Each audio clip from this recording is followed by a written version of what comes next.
All righty.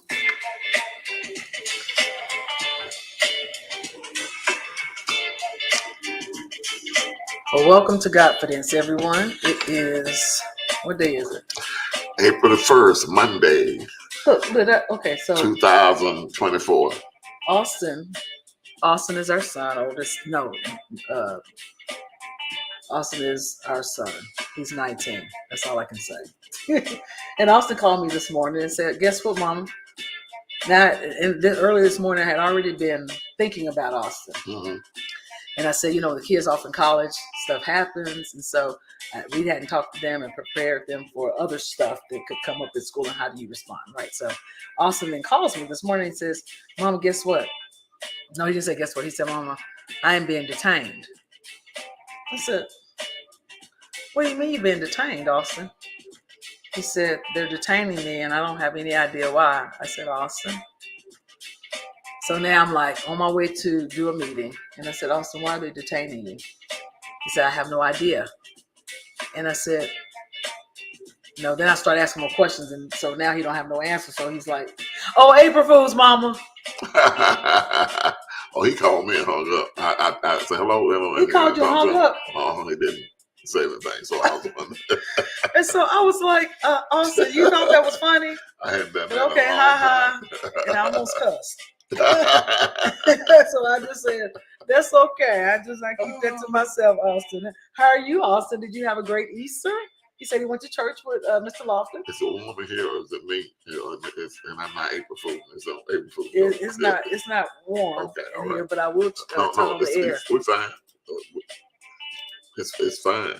Okay, we see you got people watching, so welcome to GodFidence, you guys. We're gonna kind of always come in a little bit early, but I'm gonna go and turn on the air. And we don't own the rights to this music, but we definitely enjoy it. James was a bad boy. Papa don't take no mess. I know you get it cold now. Okay,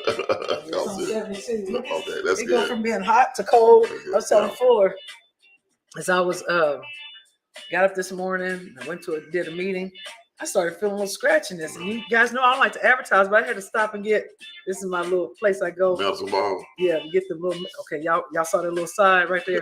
Go get the little medicine ball from the place that's too high. And look, I could go and buy a whole box of tea bags. Right. But you're buying convenience. Hey, Norma Hayes, are you not cooking, Norma Hayes? Hello.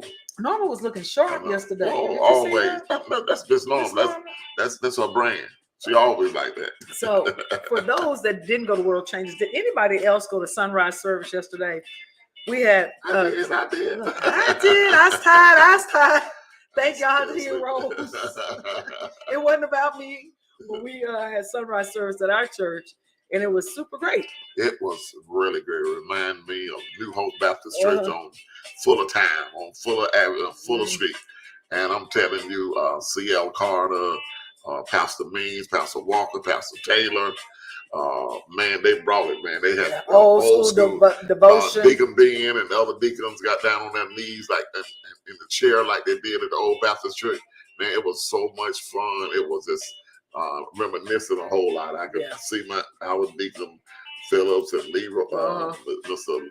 Leroy Phillips and Lucius and Phillips, Deacons and Lemons, my daddy, my granddaddy. On their knees. I could just picture Deacon Mahone. There's a bunch of. They emulated just what we did in the past. So those who are not familiar with having a sunrise service, there's always devotion. In fact, every Sunday we used to have devotion before church started, and you get the deacons would get on one knee, they would pray, and then they would sing a song.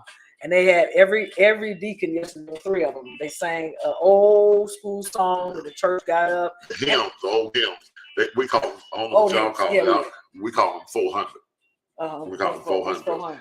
They had a number like 401, 465, like that. I don't know. I brought up in there. Yeah, and so it was so good. And then C.L. Carter brought the word, and then we had the baddest musician. He sang and he played the I forgot what you call that. I was gonna make up a word. The organ, the Hammond organ. The Hammond. The Hammond organ. The B2, I think they call it something like that. Both top and bottom and the feet. He had that thing talking. It was talking from Z to A. Man, it was talking backwards. Awesome, right. It was so good. And then we had regular service. So everybody had. So how was your Easter, everyone? I'm sure you guys had a great Easter. It took us a little bit of time to recover. Roseland, D-Wide, Blackwell. That's Renee. Kim and Chad and Kim. So welcome, you guys. We got to get started. Baby. Yeah, I'm ready. It is now 2 minutes after the hour. So if y'all know somebody that the subject tonight, you guys can already see it. I married my wife's best friend, and it's a little bit more than that. But we wanted to make sure this show is primarily about how to about relationships. Losing a spouse. Not everybody's lost a spouse, but there's some people that are looking for love and finding love again, and we've been able to use this platform to minister to people. And so, and it's going to be a great session, and I'm looking forward to it. I'm excited about it. Yep. So we are going to pop in our guest for tonight. You guys go ahead and tag someone, just anybody that you know. In fact, I got somebody I need to tag, just so if people, especially that they've lost a spouse, they need to know that there is love again. Right. And so that's my little tag that I'm posting out here. But you guys, we're on. And sometimes people, I should wait till the guests come, but sometimes people are looking everywhere else to find somebody to love and find somebody, and they overlook the one that God has placed right in front of them. Look, what did like Candace said to you. So a friend of mine and some of you guys' friend, Candace Simmons, when we first told Candace, who's the choir director at World Changers, and we mentioned it to him, and he was shocked. And so then he said to me, he said, Darlene, look, you'd have been up there leading praise and worship, and your husband would have been down there with somebody else. But look, here you were looking all on the front row for your person, and he was in the back, looking in the back for my person. He said, and little did you know, he was sitting right on the front row, right in front of you. But I said, I wasn't trying to think about this man. At the time, he was, I didn't even know. Yes. And so you guys, we got now 26 minutes, so we're not going to belabor this discussion today. We want to pop in our guest for this evening. We've got Marcus and Dewanda Jackson. Fuller, why don't you go ahead? Because Well, look, I'm going to say this first, and I want both of you guys to say something. Tell us a little about yourself, professionally, personally, that you want to share. But I've been knowing Marcus probably 38 years, because I've been knowing his brother. His brother is one of my best friends. It's not my best friend in the whole world. And we watch our kids to grow up, watch Marcus' kid grow up. And so I've been knowing him like forever. And so they're a good friend of mine, good friends of yours, they're becoming your good friend. And I just love them and so glad to have you guys on. Thank y'all for being a part. Yeah, so why don't we start with Dewanda? Yeah, let's start with Lady D. Lady D, come on and tell us a little bit about yourself. Okay, I'll let Marcus start.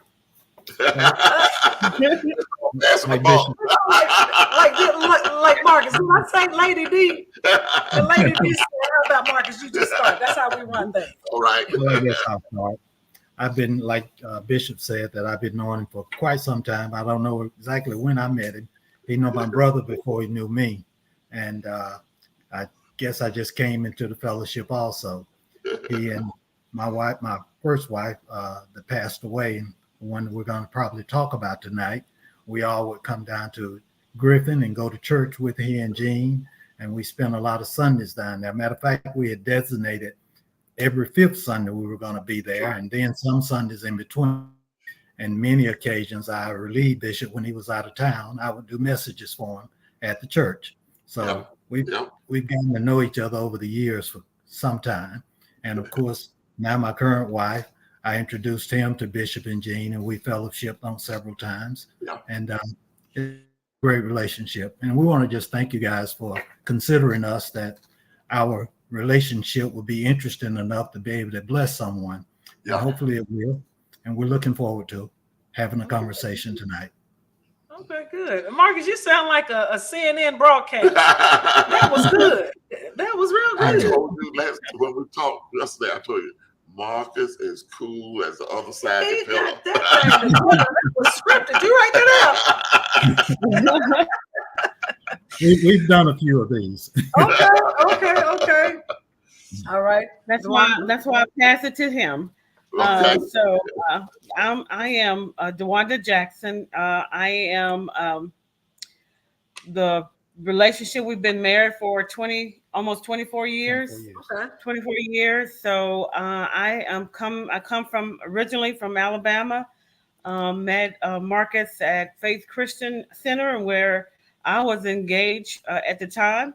Of course, that didn't work out, and we can kind of get into that later. But I am I run and own, or we do own, a counseling agency, Marvelous Light Consulting, which I'm a professional licensed counselor, and so that's what I do as far as professionally. And also work with Marcus with the ministry, which is the World Overcomers Christian Outreach. So do that as well. So just that's who I am. Okay. And one thing, Bishop, Yeah. I retired back in 07 to come to work for her. So she's my boss. Oh, so that's why she passed the buck. She's the boss. That's why I call Darlene. She be telling me to do something. Fuller, you mind doing this? Fully mind? I said, yes, boss. Yeah. Yes, boss. I take a little offense to that, Dewanda. Huh? Trying to call me. I said I take a little offense to that. You trying to call me? Well, I do too, but he holds the purse money, so he's accounting for the agency. So I can't do a whole lot. Right. Okay. It balances out. Yeah. So I want to get started. May I ask some questions? I want to know how they met, how they first met, and how how long he and Gresham was married. About your kid, about your son. I know you got some grandkids now, and okay. So things Marcus, like that. So let's just start and work our way. Okay, Marcus, it's on you. So Okay. tell us a little bit about Gresham, right? Your relationship and all of that. We met Dewanda back in early 90s. We were at a local church in Decatur, and we were serving under that pastor. I was considered as the assistant pastor, and she came into the ministry, and she and Gretchen kind of hit it off, and they became very good friends. And through that relationship, we began to do some things with the ministry and building World Overcomers. And Dewanda came alongside of us, and she helped us file all the paperwork to get our 501c3. And she was just very instrumental in doing that. And once we selected our board of directors for WOCO, we call it WOCO rather than World Overcomers, just in short. But she came alongside of us, and she became one of the board members. And she helped formalize the ministry and kind of bring some order and structure to it. And from that, all of our relationships developed as friends.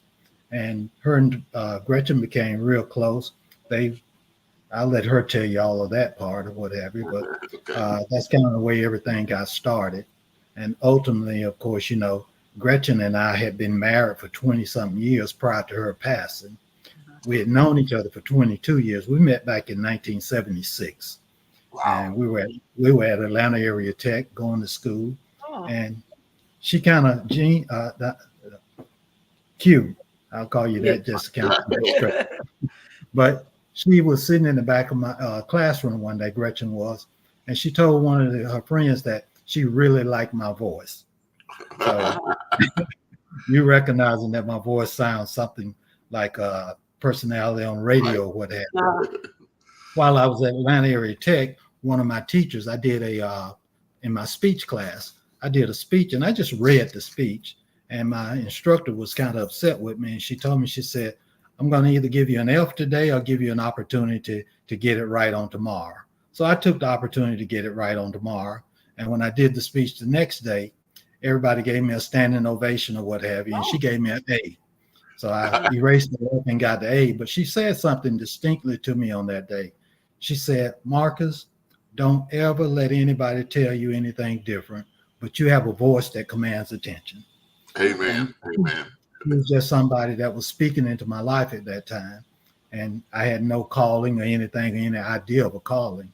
And from that, I've had an opportunity to speak on many occasions, whether preaching or speaking or what have you. But in that, Gretchen took ill back in 1993, 92 or 93. And the doctors really couldn't figure out what was going on with her. So she was in the hospital for several weeks. But amazingly, through prayer and believing in faith, she came through that situation. And the doctors had given her up. All of her organs were failing and what have you. And just a tremendous struggle and challenge for us. But we stood on faith. We stood on the word of God. We played music in her room and sermons through her room the whole time she was in the hospital.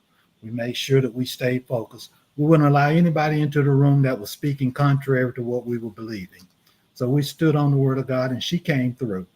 So 1999, 98, I believe it was, another challenge happened, similar to what happened back in 93.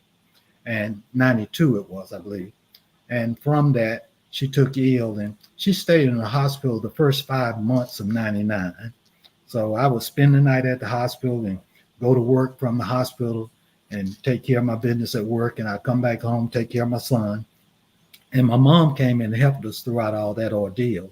And through that, I would go back to the hospital and spend the night. So the first 5 months of 1999, I stayed at the hospital at night. And through that, Gretchen ultimately did pass away on May 16th, 1999. And from that, I believe, I'll just let Dewanda lead in from this. But on that Sunday morning when she passed away, I was not at the hospital. Her mother was there. And from that time, I was trying to get to the hospital because the hospital called me and asked me, said it was urgent. I was needed at the hospital. And when I got there, she had already passed. And the peace of God came over me because I was ready to, do whatever it took to bring her back because I wasn't ready to lose her at that time. Right. Just speaking faith. And I went into the room, and the peace of God came over me and informed me that she chose to leave. Yeah. That might not mean much to anybody else, but that peace that came back 25 years ago, and the peace still rests upon me today, that Gretchen's time had passed in this life as we know it. But on that same morning, I got a call from the hospital and told me that I had one of my friends at the hospital, and she was looking for Gretchen, and they wanted to know what should they tell her. So I asked them to put her on the phone, I believe it was, and it was Dewanda.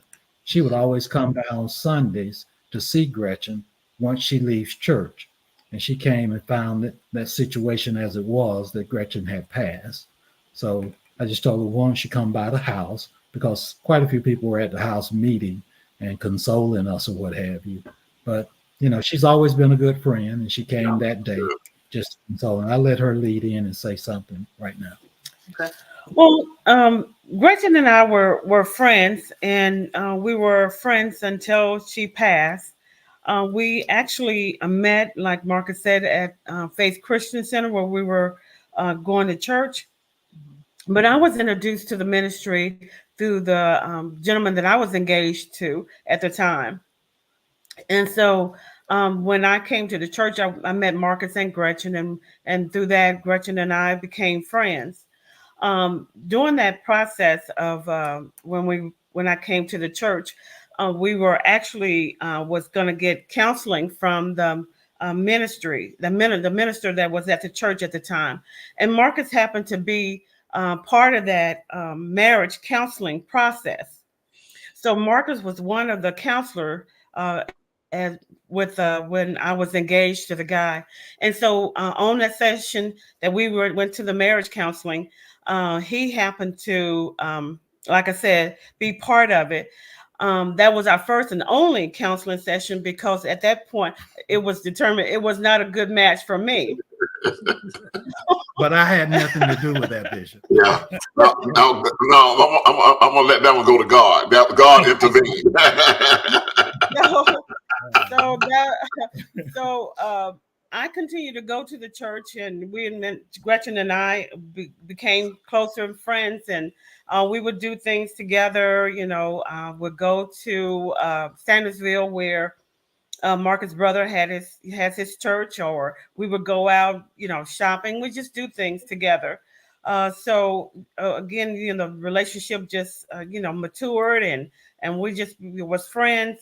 Like Marcus said, on that Sunday, while she was in the hospital, I just made it a routine just to go and visit her on Sundays during that time. And it was just that Sunday. I just don't think the hospital wanted to tell me that she had passed. So they did get Marcus on the phone, and that's where he informed me that she had passed.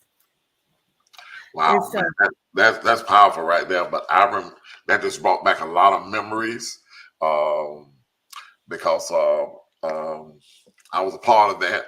I came to the hospital several times and visit Marcus and them, and I think I committed a body. I was there, did something in the service, and when we committed her and everything, and it was, and she was such a sweet lady. I mean, really, really sweet lady, and man, I can't believe it's that long. And y'all been married 23, 24 years. I mean, time just really, really flies. Gene and I used to visit, and we would see them because we would be going down to Sandersville. I used to come down to Sandersville all the time and preach. And man, them folks, including his mom, them folks getting cooked. Can't get the water. They can't cook, man. Oh, they can't. And I remember Melvin and mom used to go when I came to Sandersville. She'd fish all night because they knew I love that fish, man. They would catch them brims and stay out on the thing all night. I know this off the subject, but it just brought back so many memories. Playing volleyball and Boo and Vera and all. My whole church used to come down there a lot of times, and we just make a whole weekend out of it, man. Oh, we had a great time. And the one thing I like to say about Gretchen is that she had this uniqueness about her, and I know this is entitled that I married my late wife's best friend. She had this uniqueness about her that she made everybody that was her friend feel special. Yeah, that's good. I can relate that once she passed, I received numerous calls from people I had no idea existed, and they were telling me that they were Gretchen's best friend. So she had a lot of best friends. Yeah, I relate that during her birthday time, she would have people take her out for lunch. I can just estimate 15 people must have taken her out for her birthday during the time every year that her birthday came around. So she was a special person like that, and she had that personality. And I would always tell her, I said, Gretchen, those people are not your friend. They're just acquaintances. And she said, no, Mom, they are really my friends. And I said, okay, I'm going to let you have that. But it was confirmed during her, after she died, that she had quite a few best friends. That's good. That's good. When Fuller and I met, we didn't know each other. A little bit different than you guys' story, but I began to come around because I was just kind of there to kind of be the not the void, but just help him understand what the transition was going to be like. But then, like the things I was going to face, and the things I was. But then I came over to the house and I brought some dinner. I made some pinto beans and I left it over at the house. And then Fuller's daughter ended up passing away shortly after that, like maybe 3 months later. And so I was there just as a family friend. I didn't really know him, and so. But then as I was coming around more, people, I guess we were so kind of naive. That's the best word I can think of, because we weren't thinking of each other. But then as things kind of evolved and we began to talk about that, we had gone out, now that became a problem because we had gone from just knowing each other. Like my daughter, for example, she saw us and she just thought this was Bishop Fuller. And then when she realized Bishop Fuller did this to my shoulder like this, you grabbed my hand. Or it was grabbed his head. It was immediately a problem. Right. And then I can remember even like, it was. And I was over there. I was helping Fuller. He was getting ready to try to sell his house. So I was over there.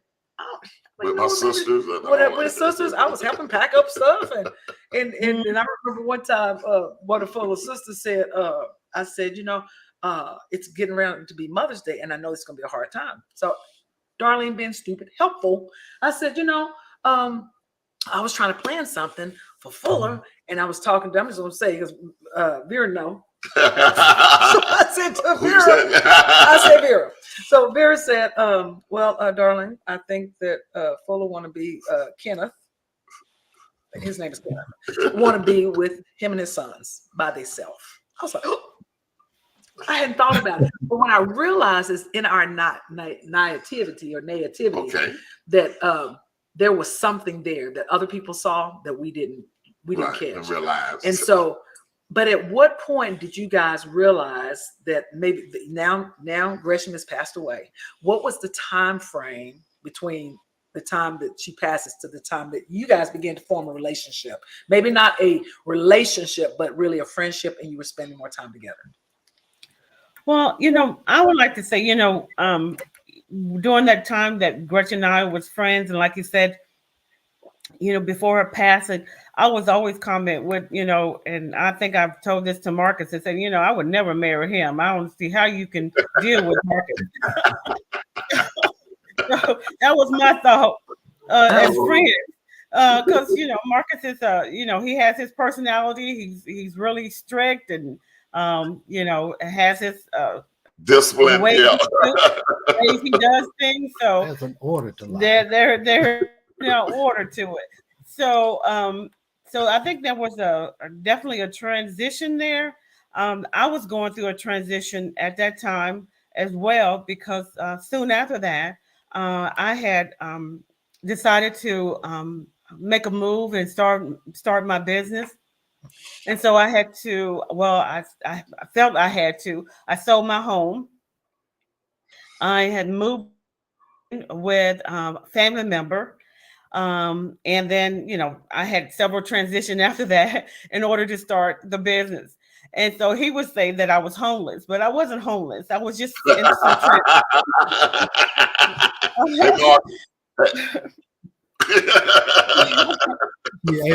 She had a P.O. box. All zip code. So I think we were like you, Q.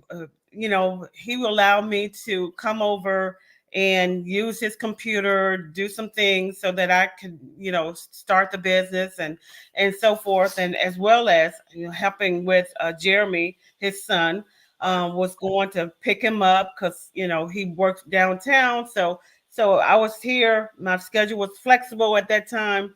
I could pick him up. So those things started to happen. How old was Jeremy at the time? He was 14. Okay. Wow. Yeah. Go ahead, Dewanda. So during that time, like I said, we were both in transition. He was transitioning, of course, with Gretchen passing. And so just helping me out, I think, was, like I said, using the computer, doing those kind of things, and where I would come over. Then, like I said, helping with Jeremy. And then, I would also give feedback on some things. I was doing seminars back then, start helping nonprofits, helping churches. So I was doing quite a bit of that. And so I was going down to Sandwichville to do a presentation. And that's when he decided to go with me to do the presentation. And so you have to remember, I was always, whenever I go to Sandwichville, always went with Gretchen, or I went with Gretchen and Marcus and the family, but I never myself. So this is a time where he went with me to do that seminar. And from there, I think that the transition, because I always called him Minister Marcus. And so it was a transition from, calling him Marcus versus Minister Marcus, or they used to call me Sister Dewanda versus, calling me Dewanda. So it was definitely a transition. And so I think, you can kind of tell from there what happened. I don't know. We have enough time, but okay. we got 4 minutes in this one, and then we're gonna wrap it down. Okay. Like Marcus, act like you on CNN. We got a part 1 and part 2, so you got to wrap it down so we have something special for the next one. Okay. Just leave them hanging. Leave them suspense. Okay, then. On that particular day, she drove down to Sandwichville, so I rode with her in her own vehicle since it was her trip. She was incurring the expenses. So I allowed her to homeless, write off her. She wasn't carless. She was homeless. Right. She was I homeless. had a car. I called her a few times, Bishop, at the post office reading the mail, and that's why I said, this girl's homeless. But anyway, we went to Summersville that day, and she did a great seminar. And my brother even utilized some of her services. Okay. From that, we aired the afternoon, and Jeremy was home. So I told her, I said, we got back a little early, and I said, well, you got anything else you want to do this evening? And we got a little time. I don't have anything. She didn't have anything. So we went to the movies together as friends. Right. And we went to see a movie by Kevin Costner, For the Love of the Game. And while we were standing in line, it was a baseball pitcher. And we were standing in line. This one lady in line was telling everybody what the movies were about. She had seen all the movies. So she got to us. So she said, what are you two lovebirds going to see? And I said, we're not lovebirds, you know. Yeah. But we said For the Love of the Game. She said, oh, that's a love story. You all are going to be perfect for that. I said, you didn't hear me. We're not lovers or whatever. Right. Anyway, we went on to see the movie. I asked her, do you want to get out of line and see something else? We had already purchased our tickets. So we went on to see the movie. And the movie was quite interesting. I enjoyed it. And I got caught up in the movie, was talking a lot during the movie, which I never do. And I got real comfortable with her. And Bishop, I reached over and grabbed her by the hand. Oh, my goodness. I had always been Minister Marcus or Minister Jackson. And all of a sudden, the minister grabbed her by the hand and squeezed it and held. And I immediately released it and was convicted that I had erred in front of God. Right. I got you. It was such an uncomfortable feeling. I didn't say anything else to her the rest of the night. We got in the car. I drove her home, drove her to her cousin's house because that wasn't home. I drove her home, and I didn't get out and open the door or anything. I just sat in the car, and she got ready to open the door, and she turned sideways. She said, we need to talk. I said, we definitely need to talk, but not tonight. Right. I'm going to hold it right now because if you tell any more, we got to wait next week. And Darlene want to hear all that now. You got to take it right next week. Down, girl, down. But that is so good. I'm going to tell something about us then. That made that expense. So similar to Darlene does Legal Shield. So we drove down to Augusta to a friend of mine, so she want to make a presentation, business trip, just like you and Dewanda. And we wasn't even really, we just kind of just. Yeah, we were just filling out, you know. She was still calling me Bishop Fuller. And so we was meeting this pastor for lunch. So we drove by the window, and it was open window. Yeah, so it had large windows, so he could look out and see. So we was pulling around. He knew Gene very well as too. He said, hey, y'all got something going on outside of he said, I see y'all. What? He said something about that. So we came and sat down. And Fuller said, Darlene had, you know, he already knew we were coming down so I could make a presentation.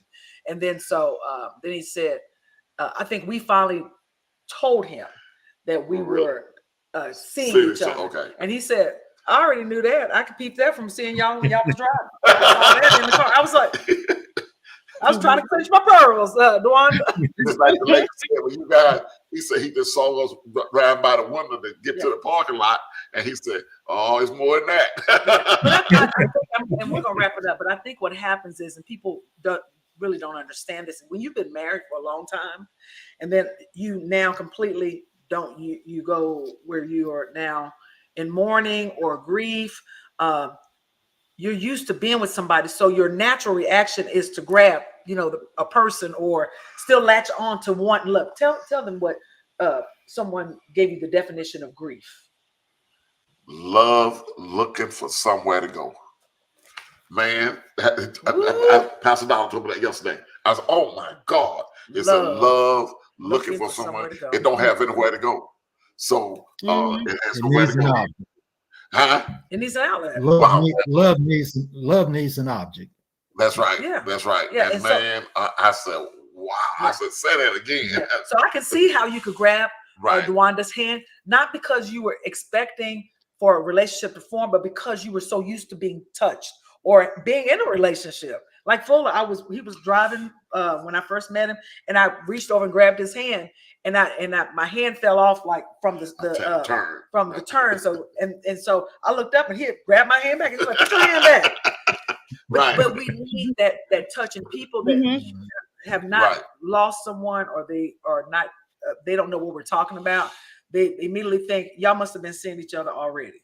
Because that's what happened with us. I'm sure that's how this show started. That's how this show started. We said we're gonna tell our own story, so y'all don't have to try to speculate. Control the narrative. We tell our own. We tell y'all what we want you to know, and that's how we started continuing with this. Because then we were finding other people that had lost a spouse, and it keeps happening, even though we don't want it to happen. But your story is so compelling. We definitely want you to come back tomorrow, next Monday, and finish up. And my cousin lost her husband, and he had been past 15 years. And she said, no one told us till y'all came along that I could live again, that I could breathe. And man, that so touched me. So we just continue to walk that, because I've been trying to quit doing this for a long time now. But we blessed so many people in the relationship, especially widows. We have singles. We go out of town, out of state, and people say, everywhere. We know y'all. We see y'all. Watch y'all podcast. And we just amazed at how many people it touched. Yeah. This is a unique story. Definitely. Dewanda, you gonna say something? No, I was just going to concur and just say that, with grief and me being in counseling, people just don't understand about that grief is just it's a temporary space, but you make it permanent. It's your choice. Right. You can either make it temporary, that it's just not, the grief is just what it is. It's just that time and place, but it doesn't have to be. You can live on for the future. Yes. And that's where. Go ahead. And Marcus had, put me in perspective far as not even helping with Jeremy and helping him move forward as well. And it's how he teach and how it helps us to move forward, or it had, helped us move forward through that process. So that's good. Yeah. I want to give a couple shout outs to my homeboy, Pastor Bernard Miller, Pastor Rod McFadden, Pastor Glover, Jennifer, my sister Jennifer. Man, we got a lot of folks from Griffin. Blackwell, I said that. Brian Lane, our friend, Vera, Sandra Taylor, Jennifer. Man, just want to give a shout out to all the people all the way. Teresa Lindsay Jeremy Jackson. Teresa said, she's been divorced and single, and so just people are joining. Denise from our ministry. Lady DY can't stop. The platform shares good relationships. Yvonne always, Linda Lipscomb, and Margot Ivory. Man, just so many people. But we thank all y'all for tuning in and being a part of the night. Why are you looking at me like that? I'm just looking at you. Yeah, Fuller. Let me say this to you guys, because y'all know how it is. When we do the show, we keep it real. Fuller got to, if y'all on here, Fuller got to look at the whole list, and all y'all names got to be called. So we got to call for a station break. I'm just a personal guy. I mean, I love people. I love love. So this is what I, this me. But look, and then our son Austin says, "Happy April Fool's Day." I told y'all. There's always what are you doing on that? What you doing on the relationship, Austin? Go get your girlfriend, Austin. Lots of people. Dr. Queen met me at church one day, and she said, "I'm getting engaged or getting married," and so she showed me her hand, and I gave her Fuller's website or Facebook page, and she's been on it ever since. So thank all of you guys for joining. So we concluded with Marcus sharing about grabbing Dewanda's hand, and so next week we get to find out how they didn't go and get out the car. He didn't get out the car. But they have to talk. He was nervous. We got to talk, you guys, and we got to talk about it next week. Happy April Fool's Day. We don't have no jokes for you guys, but thank you guys for joining us again on this week's GodFidence. Come on, Marcus, y'all got to dance back. Yes, y'all got to dance. Come on, this is what we do. All right. They're doing the wobble. I know. Thank y'all so much. much. Thank y'all so much. And y'all hold tight. We're going to end our stream, but you guys join us next week and tag a friend and share this story with them. And we will see you guys next Monday night, 6 p.m. Eastern Standard Time. Thank you. Yes, 5 p.m. Central Standard Time. Take care, you guys. We love you.